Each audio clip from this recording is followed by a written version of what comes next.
Assalamu alaikum. Pearl ERP is the product of Pearl Solutions Private Limited.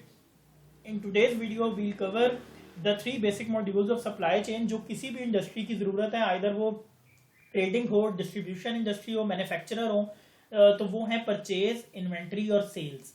Accounts के लिए एक already video पहले बनाई जा चुकी है जिसका लिंक इसकी डिस्क्रिप्शन में मौजूद है। So let's start with it. After providing credentials, यहाँ पे लॉगिन किया, उसके बाद एडवांस सर्च की ऑप्शन मौजूद है सिस्टम के अंदर। आपको कोई cheque number, amount, party name कुछ भी याद है, आप उसके थ्रू सर्च कर सकते हैं। System has the ability for multi company, multi branch management एक ही लॉगिन के साथ। व्हाइट बार में जिन जिन मॉड्यूल्स का राइट है वो सारे अवेलेबल हैं। मेन्यू आइकन्स है, हर यूजर इन्हें अपनी कंफर्टेबिलिटी और आसानी के हिसाब से एडजस्ट कर सकता है, नए ऐड कर सकता है, जो नहीं चाहिए वो डिलीट कर सकता है। और किसी भी टाइम हमें फीडबैक देने के लिए आप यहाँ से हमें फीडबैक वाया ईमेल शेयर हो जाएगी और इस जगह पर आपकी कंपनी का लोगो आ जाएगा। So let's start with the purchase. Purchase के तीन मेथड्स हैं सिस्टम के अंदर। या तो डिमांड रेज होगी, उससे पीओ बनेगा और ऑटोमेटिकली जीआरएन होगी, या फिर पीओ ऐड होगा और उससे जीआरएन बनेगी, इस केस में डिमांड नहीं होगी। और तीसरा ऑप्शन है कि डायरेक्ट ही गुड्स रिसीट नोट हम ऐड कर लें, जिसे हम जीआरएन कहते हैं। इस केस में ना तो डिमांड होगी ना ही कोई पीओ होगा। सो परचेज डिमांड का मैं आपको दिखाता चलूं। हमने यूआई कोशिश की है कि ऐसी बनाई जाए ताकि यूजर को अगर एक स्क्रीन की ट्रेनिंग दे दी जाए तो बाकी भी कोई काम करना उसका आसान हो। ये जितने भी कॉलम्स आपको नजर आ रहे हैं इन सब पे फिल्टर लग सकते हैं, कोई भी डाटा सर्च हो सकता है। बाय डिफॉल्ट ये करंट फाइनेंशियल ईयर का डाटा आपको नजर आ रहा है और पिछले फाइनेंशियल ईयर का डाटा भी यहाँ से व्यू किया जा सकता है। ऐड करने के लिए हम यहाँ पे इस ब्लू बटन पे क्लिक करेंगे, डिपार्टमेंट सिलेक्ट करेगा जिधर से डिमांड रेज हो रही है। आइटम्स हैं, ये लाजमी हमारी इन्वेंट्री का पार्ट होंगी। उसको इसको specification, required quantity, approving authority ने अप्रूव कितना किया और रिक्वायरमेंट डेट। डिमांड्स को जब हम पोस्ट करते हैं तो ऑटोमेटिकली एक हमारा डिमांड जनरेशन बनेगी जिससे पीओ खुद ब खुद जनरेट होगा। अब फर्ज करें यहाँ से जो भी डिमांड हमने जनरेट की थी उससे इस आइटम के अगेंस्ट हम सेलेक्ट कर सकते हैं कि ये इस सप्लायर से मंगवानी है और ये आइटम हमने इस सप्लायर से मंगवानी है। कितनी मंगवानी है, ऑलरेडी कितनी आ चुकी है, ये सारी आपको इन्फॉर्मेशन ऑलरेडी दे रहा है। यहां से आपके क्लिक करने पे ऑटोमेटिकली पीओ जनरेट होगा जो आपके सामने है। इसका प्रिंट आउट भी लिया जा सकता है।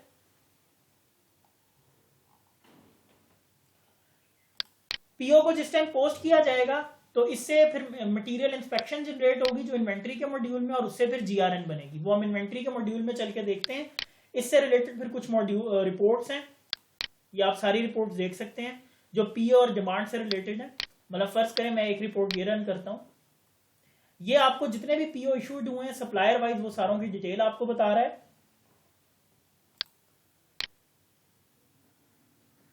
इसी तरह अगर कोई डिमांड पेंडिंग है तो ये आपको रिपोर्ट उसकी डिटेल बता रही है। आइटम वाइज जो पीओ अभी तक आउटस्टैंडिंग है, जिनकी आइटम अभी तक रिसीव नहीं हुई है, वो हम देख सकते हैं। अब ये हमें बता रहा है कि ये वाली आइटम जो है इस सप्लायर को भी पीओ इशू हुआ है और इस सप्लायर को भी पीओ इशू हुआ है इस क्वांटिटी का जो अभी तक रिसीव नहीं हुआ है।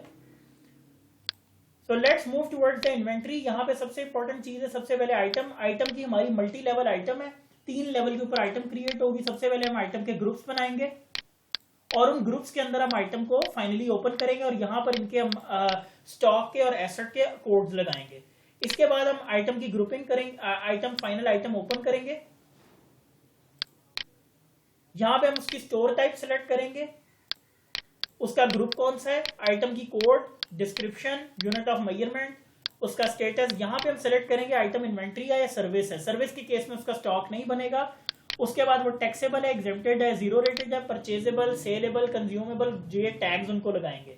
अगर आप आइटम के multi warehouse level maintain करना चाहते हैं वो कर सकते हैं। यहाँ पे उसके सेल के कोड आ जाएंगे, जिन्होंने एसेट के और सेल के और रिटर्न के कोड, सेल प्राइस आप देते हैं तो ऑटोमेटिकली स्क्रीन पे फेच हो जाएगी अगर, और वहां पे फिर एडिटेबल होगी।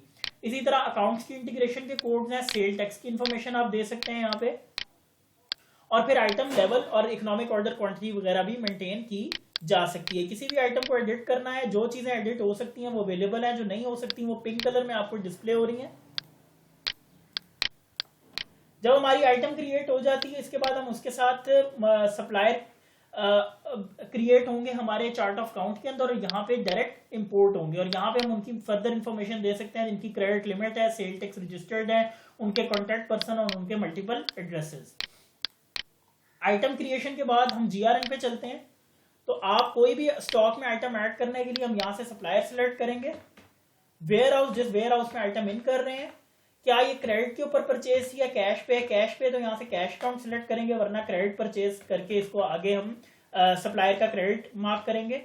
आइटम कौन सी आइटम आप परचेज करने लगे हैं, उसकी क्वांटिटी कितनी है, उसका रेट, ये बाय डिफॉल्ट परचेज रेट आपकी अगर मास्टर फाइल में आपने आइटम क्रिएशन में ऐड किया होगा तो वहां से इवॉल्व हो जाएगा। उसके ऊपर कोई टैक्सेशन अगर है तो वो आ जाएगी, इसको सेव करेंगे, सेव करके जिस टाइम प्रोसेस करेंगे तो ये हमारे स्टॉक में ऐड हो जाएगी। ये जीआरएन का प्रिंट आउट है, सप्लायर इंफॉर्मेशन है, यहाँ पे जीआरएन इंफॉर्मेशन है और ये हमारी आइटम की इंफॉर्मेशन आ रही है। हमने जो भी जीआरएन पोस्ट की हुई है उससे बनने वाले वाउचर का प्रिंट आउट हम देख सकते हैं। यहाँ पे जो अकाउंट्स में इंटीग्रेशन हुई है कि सप्लायर का अकाउंट क्रेडिट हो गया है, इनपुट टैक्स अकाउंट हमारा डेबिट हुआ और दूसरी तरफ हमारा जो स्टॉक का एसेट अकाउंट है वो भी डेबिट हो गया है। इसके अलावा जीआरएन के बाद हमारी कुछ और ट्रांजेक्शन है, परचेज रिटर्न है, स्टोर रिटर्न है, एडजस्टमेंट की स्क्रीन है और एक वेयर हाउस से दूसरे वेयर हाउस में ट्रांसफर है। इसके अलावा हमारी कुछ रिपोर्ट्स हैं जिसमें स्टॉक एक्टिविटी रिपोर्ट है, ये आपको एक वेयर हाउस में जो भी एक्टिविटी परफॉर्म हुई है आइटम वाइज वो आपको दिखा रहा है। इसके बाद हमारी और कुछ स्टॉक अवेलेबल इन्वेंट्री की रिपोर्ट है, जिस वेयर हाउस में जिस आइटम ग्रुप के अंदर जो जो आइटम जिस क्वांटिटी में अवेलेबल है वो हमें यहां पे नजर आ रही है। इसके बाद हमारी और फर्दर कुछ रिपोर्ट्स हैं, परचेज जीआरएन वाइज है, सप्लायर वाइज परचेजेस हैं जिनको हम देख सकते हैं। जो भी पैरामीटर्स हैं हम एक बार सेलेक्ट करेंगे, अगली बार वो हमारे लिए ऑटोमेटिकली सिस्टम खुद से फेच कर लाएगा, एक बार हमें फिल करने पड़ेंगे। अब ये सप्लायर वाइज सारी हमें परचेजेस नजर आ रही हैं। उसके बाद हमारे यूनिट ऑफ मेजरमेंट से हम जितने चाहे ओपन कर सकते हैं, वेयर हाउसेज हैं और यहां पे फिर हमारी ट्रांजैक्शन की लिस्टिंग है जो भी हमने ट्रांजैक्शंस ऐड की हैं। इसके बाद सेल की तरफ चलते हैं। सेल हमारी सेल ऑर्डर से भी हो सकती है, सेल ऑर्डर से डिलीवरी ऑर्डर बनेगा, उससे डिलीवरी चलान बनेगा और ये क्रेडिट इनवॉइस बनेगी। ये सारा कुछ ऑटोमेटिक होगा, हमें सिर्फ सेल ऑर्डर ऐड करना होगा। हम किस वेयर हाउस से ऐड कर रहे हैं, कस्टमर हमारा कौन सा है, कौन सी आइटम है, कितनी क्वांटिटी है, उसका रेट क्या है और उसके ऊपर टैक्सेशन की इंफॉर्मेशन। अगर हम सेल ऑर्डर से ऐड नहीं करना चाहते हैं तो हम डायरेक्ट इससे क्रेडिट इनवॉइस भी क्रिएट कर सकते हैं। क्रेडिट इनवॉइस पे हमारा कस्टमर आएगा जिस वेयर हाउस से हम आइटम सेल कर रहे हैं, अगर कोई उसका ऑर्डर नंबर है यहाँ पे हम आइटम सेलेक्ट करेंगे, कितनी क्वांटिटी है, उसका रेट क्या है, उसके ऊपर टैक्सेशन की इंफॉर्मेशन और यहाँ पे मल्टीपल डिस्काउंट दिए जा सकते हैं। आप आइटम पे परसेंटेज वाइज भी डिस्काउंट दे सकते हैं, आइटम पे फ्लैट डिस्काउंट भी आप दे सकते हैं। फ्लैट डिस्काउंट देने के बाद आप ओवरऑल इनवाइस के ऊपर मिसलेनियस एक्सपेंस ऐड कर सकते हैं, ओवरऑल इनवाइस के ऊपर भी हम डिस्काउंट ऐड कर सकते हैं। इसके बाद ये इनवाइस का प्रिंट आउट है।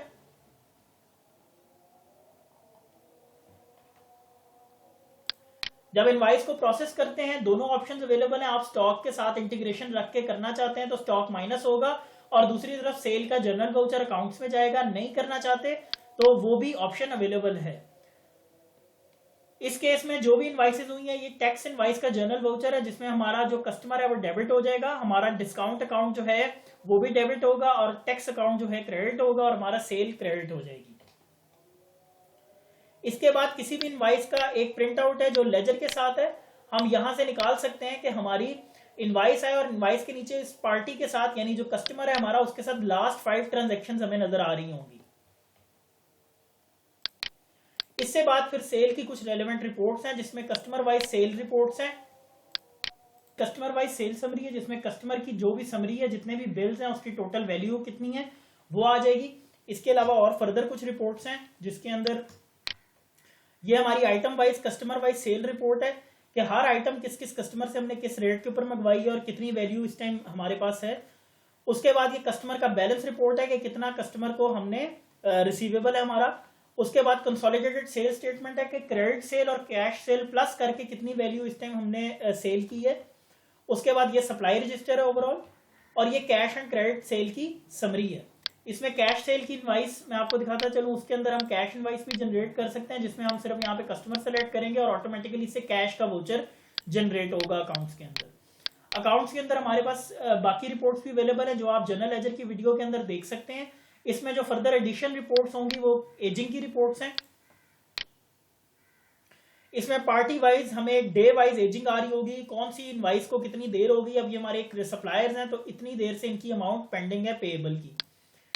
इसके बाद फर्दर हमारी एजिंग डेज के हिसाब से रिपोर्ट निकल सकती है कि किस किस इनवाइस को कितनी कितनी दिन गुजर चुके हैं।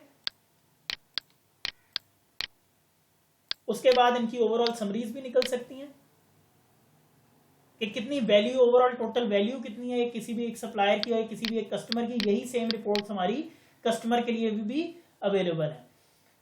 So I hope you have understood it and liked it. Thank you very much for your suggestions. Please comment on the video. Thank you. Assalamu alaikum.